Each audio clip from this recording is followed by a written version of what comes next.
If the history of boxing has taught us anything, it is that the overlooked foe is often the most dangerous. Just as the unseen punch is most likely to end the fight, the prohibitive underdog is often the one to unseat a truly great champion. When Wilfredo Gomez neglected to prepare for Salvador Sanchez, or when the aging Max Schmeling capitalized on the inexperience of the young Joe Louis, or when Buster Douglas knocked out Mike Tyson as a 42-1 underdog. Boxing has always been a stage for the most poignant human drama, and proof that no challenger is to be counted out before the final bell. Such could very well be the case with Chris Algieri, the next opponent of pound-for-pound great Manny Pacquiao. Though Algieri comes in as nearly a 6-1 underdog, many in the boxing world have sensed the upset. Algieri possesses a keen mind for boxing, an excellent jab, and the reach advantage to go along with it. If Pacquiao wants to remain the champion, he will need to find a way around Algieri's long arms. Fortunately, he's done that many times before. This is Manny Pacquiao, closing the gap.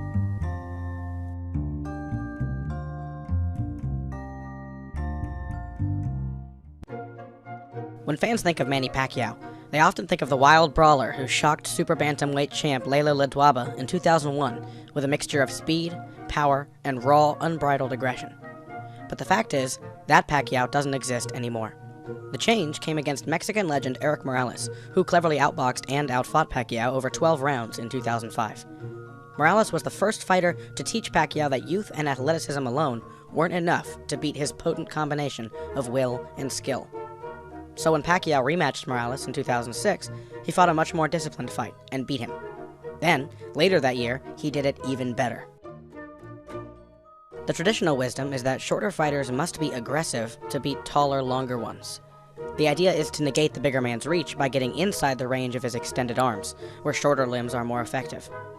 However, Freddie Roach's refined Manny Pacquiao usually takes a different approach. He forces the taller man to negate his own reach advantage himself. While Morales isn't actually longer limbed than Pacquiao, his jab and long straight right were the keys to his victory in their first bout. Pacquiao began the third fight by floating around Morales, well outside of effective striking range. In this way, Pacquiao goaded Morales into reaching for him, after which the Filipino knockout artist quickly set the tone for the rest of the fight. As Morales advances behind a feint, Pacquiao steps back to the edge of punching range. Morales stays on him, quickly stepping forward to land his right hand.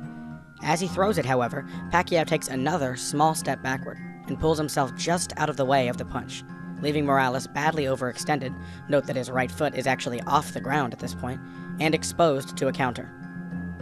Pacquiao paws with his right to measure the range and keep Morales off balance, then quickly follows with a sharp left hand and a right uppercut to seal the deal.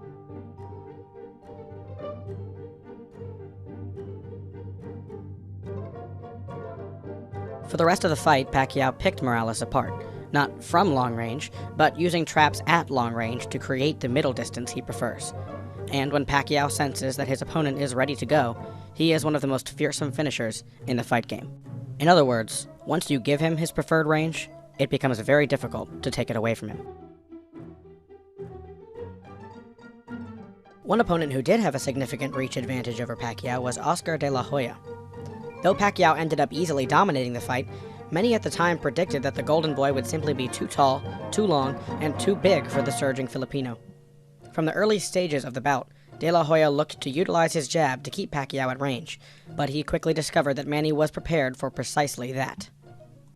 Observe.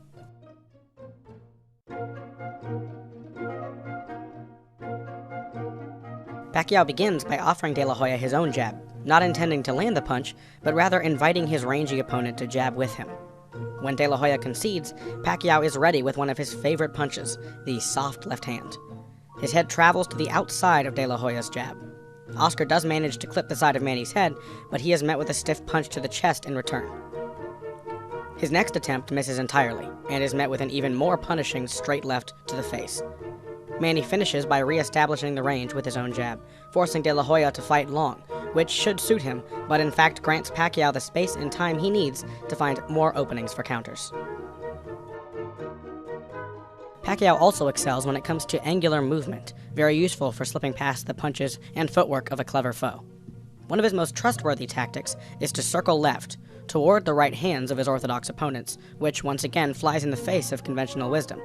Nonetheless, Pacquiao uses this movement to facilitate his trusty left hand, and to ensure that his opponent doesn't see it coming. Watch the trick at work against Brandon Rios. First, Pacquiao steps deliberately back and to the left, inviting Rios to move forward and cut him off.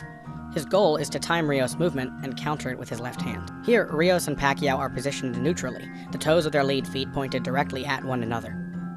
Pacquiao once again moves to his left, keeping a close eye on Rios. When Rios moves to stay with Pacquiao, he anticipates further movement and ends up stepping too far to his own right, giving Manny's lead foot an easy path past his own. This creates the coveted outside angle, from which the southpaw lands a pair of left hands. The Pacquiao of old was undeniably exciting, but he simply doesn't exist anymore. In his place is this, a less volatile, less dangerous, but far more crafty fighter, capable of setting sophisticated traps and carefully walking his unwitting opponents into them. Chris Algieri has the length, the youth, and the undefeated record, but just like Pacquiao himself in that first bout with Morales, he may soon find out that he's not yet ready for an all-time great.